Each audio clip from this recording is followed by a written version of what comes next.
Greetings in the name of Jesus Christ. So we're here to pool in all of our information, our experience, and our education on helping those of us that are giving help to those that cannot help themselves fully. They're called caregivers. Often health or psychological caregivers. I'm going to tell you my background so that will be able to help you believe that I have some credibility. Number one, experientially. I personally am married to a woman that has her mother, a 91-year-old woman, living with us. She's impaired with several issues, physical and psychological. She is on a walker, and she's not capable of lifting anything, and she also has signs of senescence, which is a natural type of dementia. And she has other issues that we'll talk about here in a minute. So first of all, we have a caregiver in my home. My wife is the caregiver. It affects me and the kids. Once again, that's going to be covered in just a few minutes. Second of all, I am educated in that area, in so much that my master's degree is in psychology. I taught a class called Adult Development and Aging, which is a third year university psychology class, which is not a first year, obviously. And it talks about taking care of the adult, or the aging, if you would.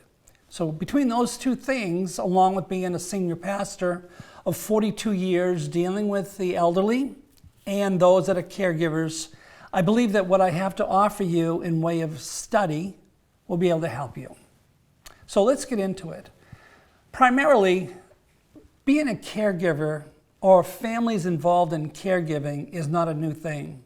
This has been going on since the beginning of human existence, taking care of older people. In some nations, taking care of older people is a sanctimonious experience. They look at their elderly as being very wise and worthy of all of our attention and help. In other nations, not so much. In other areas, we have places where society finds them sucking away at the resources. So we like to possibly euthanize, or we like to put them into nursing homes, which is fine, depending on the situation, or just ignore them or give them very little help. The respect in some nations are not as high of a level as in other nations. So with that in mind, it's not uncommon to see health caregivers as part of the family responsibility. However, in the year 2020, it's a little bit more complicated than it was 100 years ago. The reason for that is, number one, people are living longer. And so when people are living longer, you have a lot more aged people. Back in the Old West, in the mid and early 1800s, people died on an average of 48 years old. Now people are living past 76, which is pretty much the median age. My mother-in-law, once again, is 91 years old, and she's still moving pretty good considering how old she is. People living longer. So that's number one. It's a little bit more complicated. Number two, the health care that we're providing is more technical. Back in the 1800s, early 1900s, we did not, as a family, dispense with injections. We didn't have this much in way of medication or medical help, like catheters, needles, if you would. Certain kinds of medications, respiratory needs. We're capable as a family to dispense of these things with the oversight of healthcare officials. So it's a little bit more complicated now because of those two reasons. And I go on to say that this is the case with baby boomers. I'm a third-tier baby boomer. Baby boomers are born between 1946 and 1964. We take care of post-Second World War era people. However, in my case, my wife is taking care of Second World War era people. She was born in 1929, so that was the beginning of the Depression. So she brings that culture with her. So this is an important factor for all of us to understand, that there are different facets in delivering healthcare these days. It's much more complicated and it's more widespread. Caregivers are at more of a higher risk, though, especially now, in getting psychological impairments, psychological difficulties, or their psychology is being greatly affected. And that is what my session is about right now. I am dealing directly with the psychological aspects of a caregiver. What are the negative and what are the positive aspects of a caregiver? This is going to be really easy for me, once again, because experientially I'm watching my wife go through this year after year, and also because as a professional counselor, I share in other people's stories as well. I would have to say that caregivers are at more of a risk to have psychological impairment or psychological negative effects if perchance the person that they're giving care to is an aged, dementia level handicapped person. Dementia causes a lot more wear and tear, if you would, on the caregiver. It's very, very difficult. Once again, we'll talk about that here in a minute. Individuals that do not provide care will not be able to understand this, but caregivers do not take care of those that are aged at home and in isolation. It affects their whole family. It affects their marriage. Caregiving affects their family, as I just said. It affects their co-workers, affects their jobs, affects their neighborhoods. It affects their whole social and business and community activities, their church attendance, and their children as well. It affects everything, even as small as just going out for a drive. So it's not done in isolation. A caregiver, it affects everything about their life. And I want to say this as a sidebar that probably for 2 pages of notes, I'm going to be speaking about the negative aspects of the psychological effects on a caregiver. But toward the end, I will show you some of the positive aspects that can be seen in helping those that need help as providing caregiving. Starting out, whenever a caregiver is going into the world of caregiving, it usually is just initial. They often just primarily help with meeting out, if you would, the medications, or something so simple as just staying in communication with their doctor. But then it starts getting more complicated. Once a caregiver starts to actually take into their house someone that needs a lot of attention, there are some things that happen to the person that is coming into the house. Like in my case, my wife's mother. My mother-in-law comes into my house. There's a lot of things that begin to take place. Some negative things. Subtle at the beginning, but it begins to take place. Number one, the change of losing their house or losing their apartment.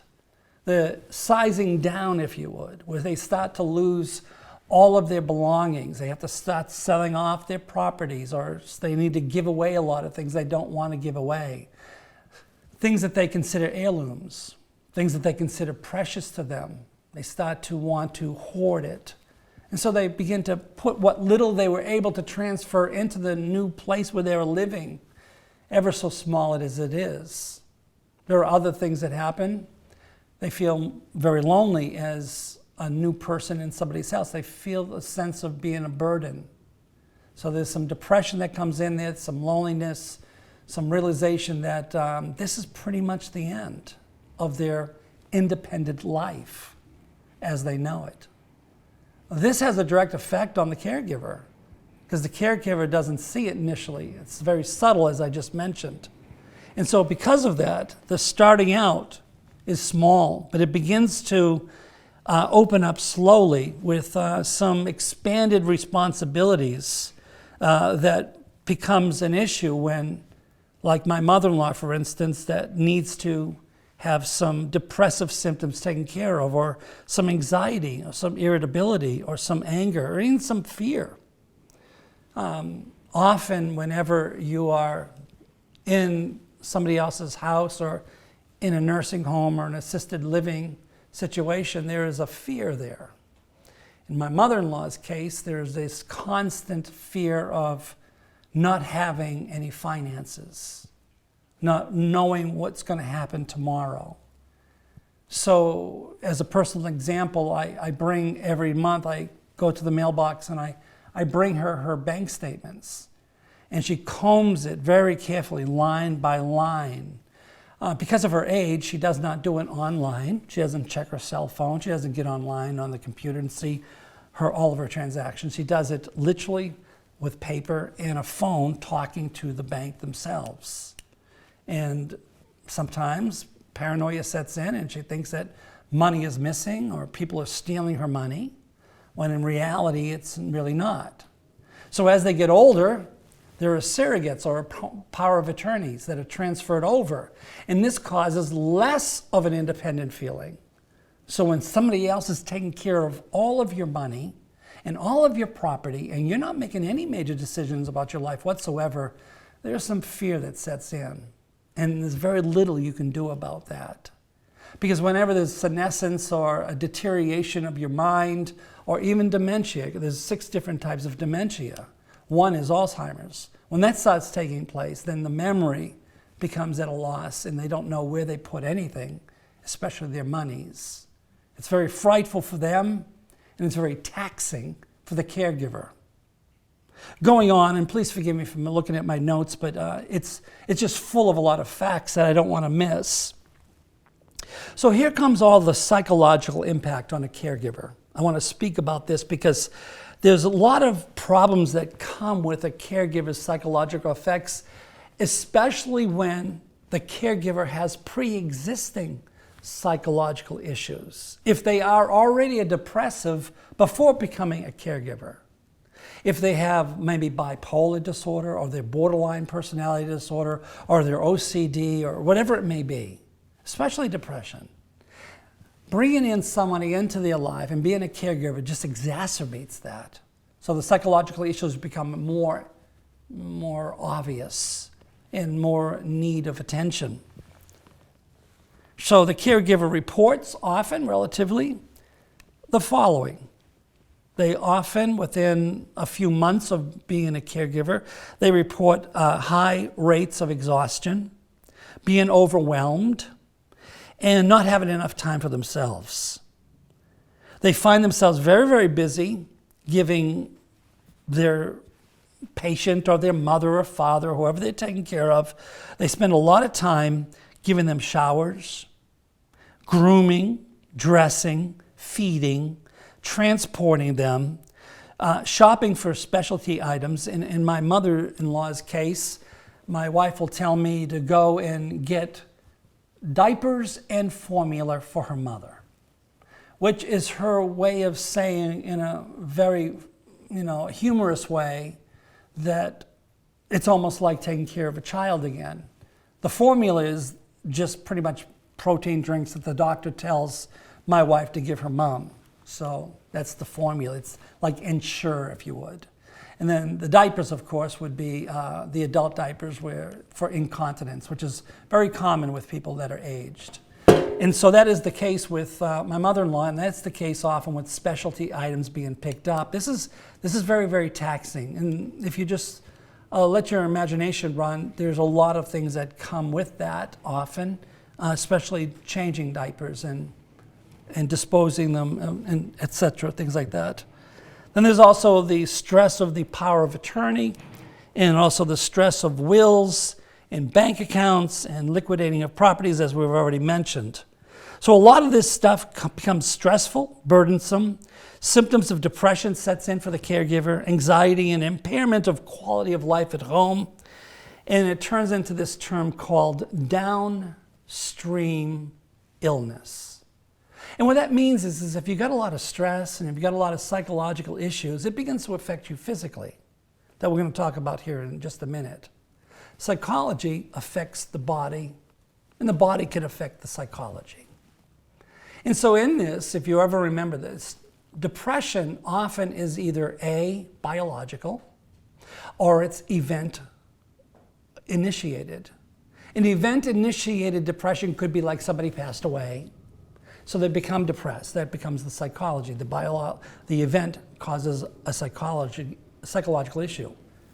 Or it could be just biologically, that you received it through your DNA. But in this case, a caregiver can assume some depression and psychological impairments from a downsizing that affects their body. It affects their body in so many ways, of physical sicknesses and psychological issues. It has been reported that caregivers often have cognitive and behavioral impairments. In other words, they're having problems even making small decisions in their own life. They ignore, for instance, taking care of themselves, where they'll go on for a week without showering or washing their hair. They'll go on for 2 or 3 days without brushing their teeth, or ever changing, where they're up and down. As a matter of fact, caregivers report a certain level of social deprivement, which means they don't get around their friends and neighbors, relatives, and coworkers like they used to, because they're constantly helping the person that they're doing the caregiving with. Also, 40% of all caregivers report that they have sleep deprivation, especially those that have dementia, because dementia patients often wake up at all hours of the day, all hours of the evening, and often try to leave the house. And so that causes a problem for the caregiver, who is always up and down because they're wondering whether or not their patient or their parent is well, is sleeping, is everything okay? In my wife's case, there's often a yelling and screaming on the other side of the house, where my mother-in-law will be yelling, "Leah! Leah!" And so I'll nudge her and say, "Leah, your mother's calling you." And so she'll jump up in a startle, and she'll run all clear to the other side of the house to go find out what is wrong. Sometimes it's minimal. Like one time she was screaming because she thought that there were 3 people looking in her bedroom window. Well, that sounded like something I needed to check out. So I go outside and I didn't see anything. I came back in and I said, where are you seeing this? And so she brings me over to the window, and I look where she's looking, but it was a mirror. She wasn't looking out the window. She was looking in a mirror, and the mirror was reflecting 3 people in a picture on the back wall. She thought she was seeing 3 men that was in a picture looking out into the window at her. So I said, "Do you see that this is a mirror? Touch it right." And she was touching it. And do you see right here, she's looking at a picture. You see what you're doing here? Those are your 3 brothers that have passed away. That's the picture. She goes, "Oh." Then she goes back to sleep and she says, "Thank me." Then there's another scream, "Leah, Leah." And I jump up and I go and check, and she says, "What's the alarm? Is there a fire? Is there an alarm?" And I don't hear anything. She says, "Listen." And I got to listening, and what she was hearing is the AC blowing through the air vent in the ceiling. Somehow she interpreted that as a fire alarm, and she was so deathly afraid of being caught in a fire. And so it is, they have 40% people report as a caregiver sleep deprivation for things like that. Maybe you're experiencing the same thing in your home, or maybe you don't have somebody in your house that you're caregiving. Maybe you're visiting them in their home. They haven't quite moved to your house, or maybe you're visiting them at a nursing home or an assisted living. I don't know what your scenario is, but I know that often there is a report of lessening of their own personal coping skills. Caregivers are reporting that they're having a difficulty coping with the smallest things in their own life. That they get a little anxious of the littlest things that they remembered. "Oh my goodness, I'm supposed to throw out the trash. Oh, I forgot to do the dishes." And they have a high height of nervousness or anxiety over the littlest coping issues.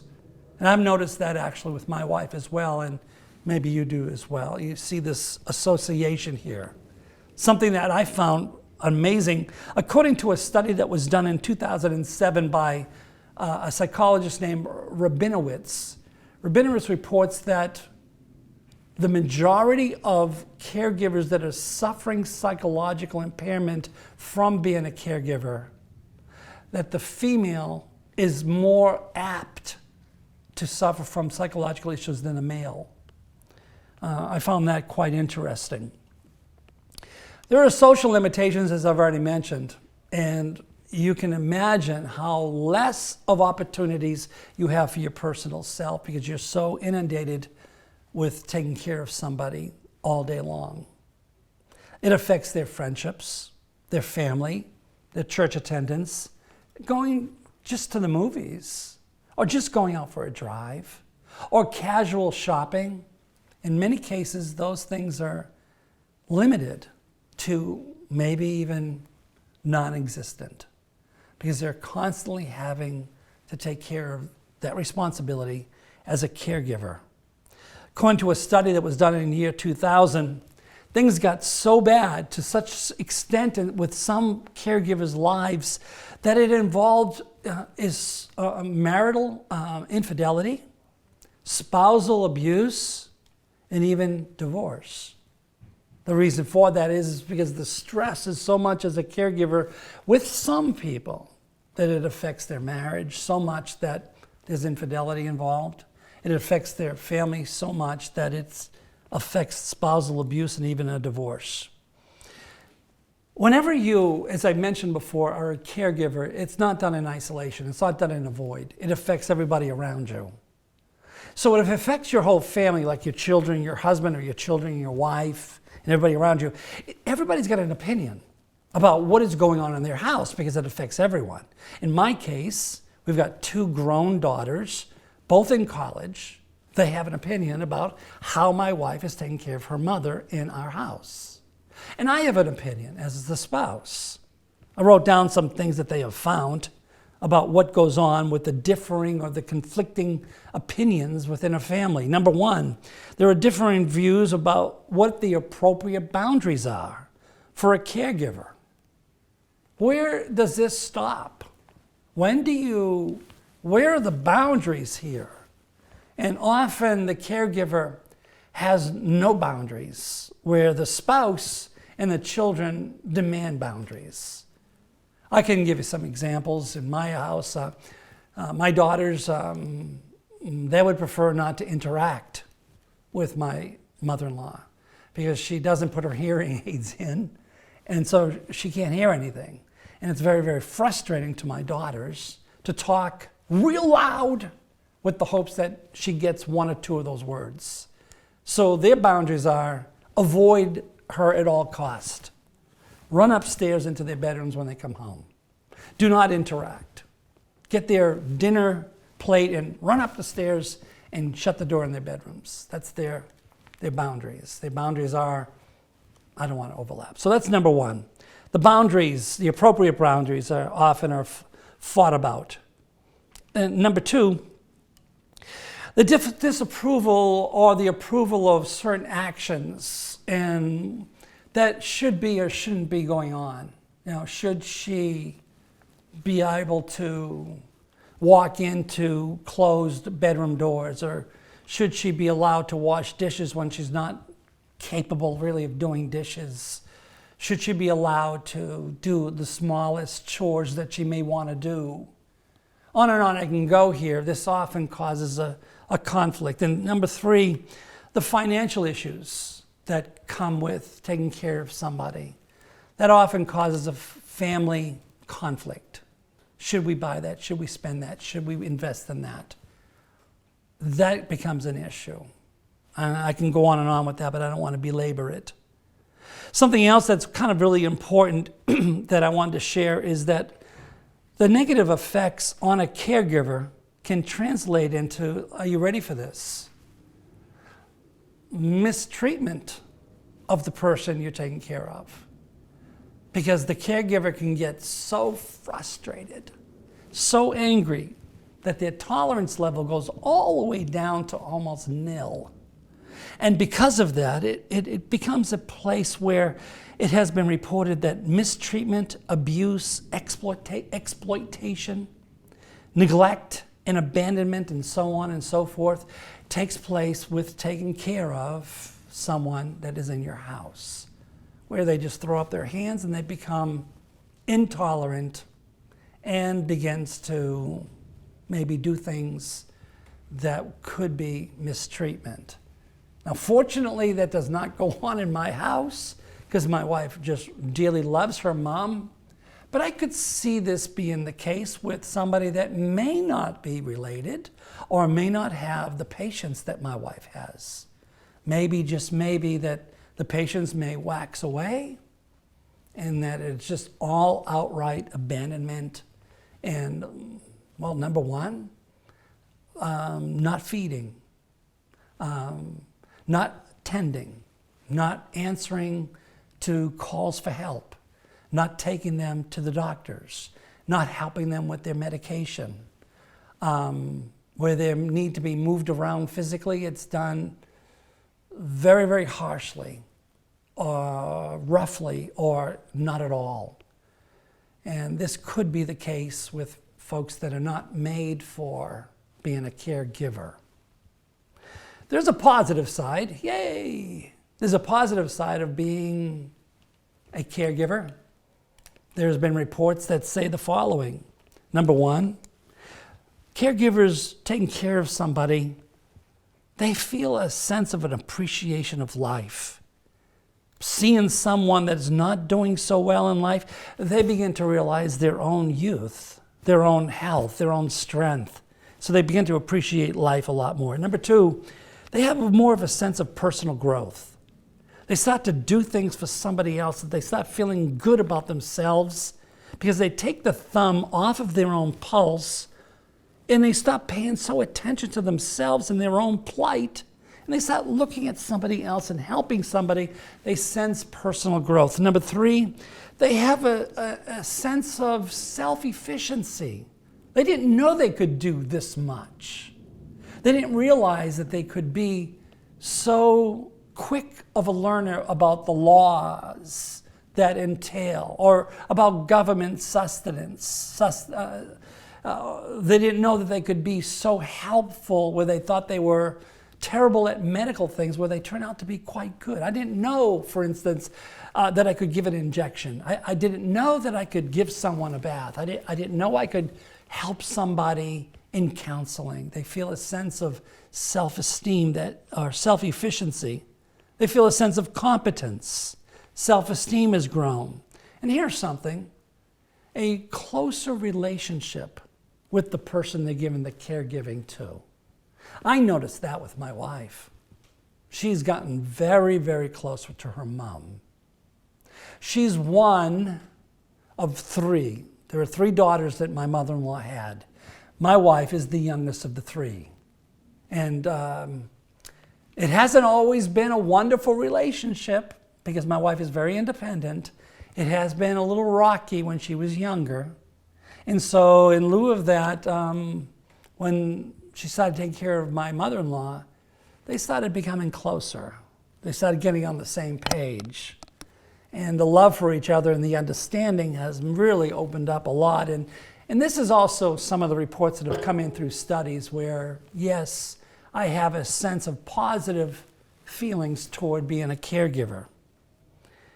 Where does this all go? This all goes to the need for help. A caregiver needs to realize that he or she cannot do this alone. You need help. My wife needs help. All of us that are caregivers needs help. What do we need help in? Well, I wrote down some things. Number one, rest. Well, how am I going to get rest? We'll talk about that in a minute. But I am getting to the place of closing now. Rest is a very important thing because if you don't get at least 6 to 8 hours a night, you're going to be impaired in your coping skills. You're going to be impaired in your mood swings. Number two, a diet, a healthy diet. Instead of grazing on sweets in the middle of the night and not having enough time to eat your own meals, always worried about the person you're taking care of, whether or not he or she is eating well, you need a good diet. So rest, a good diet. Number 3 is exercise. When you say, I get all the exercise I can get because I'm running back and forth and helping, picking her up and driving her or he around. No, that's not exercise. Exercise where you're doing upper body strength, lower body strength, and all this is psychologically encouraging. Number 3, take breaks. Fortunately, my wife has 2 other sisters. And these sisters, they help her by taking breaks. Carnell and Renee, they'll take a week or 2 or 3. They'll take my mother-in-law, giving my wife a break. Today is an example. She got in the car because my daughter is home.